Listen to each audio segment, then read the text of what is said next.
मुख्यमंत्री को कड़ा जवाब देले बैजयंत। केन्द्रापड़ारे बैजयंत पंडा ना न नहीं मुख्यमंत्री जो अभियोग आनी तार कड़ा जवाब देइछंती श्री पंडा। पाटकुरारे अनुष्ठित निर्वाचनी सभारु से करिसंती काउंटर। बैजयंत कहिसंती मुख्यमंत्री मो नारे इयाडू सियाडू किछि अभियोग करिसंती।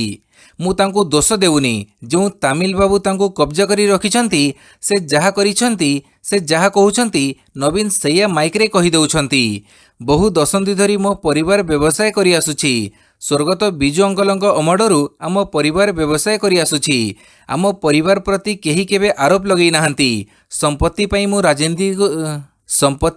राजनीति को आसी नाही। लोकंक पई काम करिबाकू ओ लोकंक सेवा करिबाकू राजनीति को आसीछि। से कहिसंती मुख्यमंत्री जहाकू 5T देइछंती से 5T नारे 5 जण तामिल लोकंकू पूरा ओडिशा को बिकी देइछंती। तांको संपत्ति विषय मुख्यमंत्री जांच करंतु।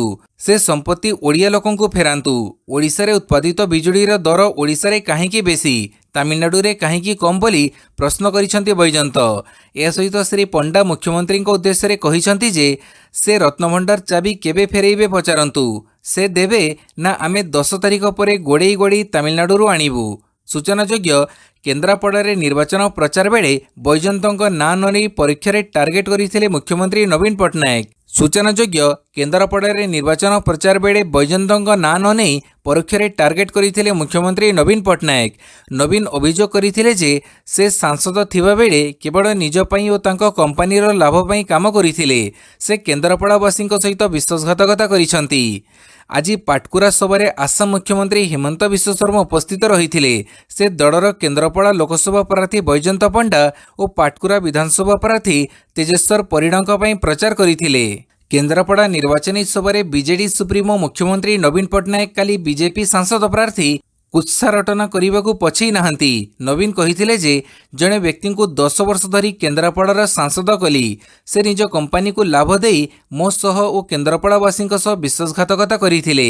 सेहीपरि पांडियन कहिथिले जे केन्द्रापड़ार सांसद हेबा परे तांको परिवार मालिकाना थिबा कंपनीर लाभ केते होईछि। पार्लियामेंट फाइनान्स कमिटी रे सदस्य थिबा बेले निज कंपनी हजार हजार टंकार ऋण छाड़ करथिले। निज कंपनी पई रेलवे साइडिंग आनी केन्द्रापड़ा को भूलीगले। पार्लियामेंट फाइनान्स कमिटीर अध्यक्ष दायित्व न मिलिबारु राग रखी नवीन पट्टनायक स्वास्थ्य को नहीं से निज टीवी चैनल माध्यम गुजब सृष्टि कले बोली पांडियान अभियोग करिसंती।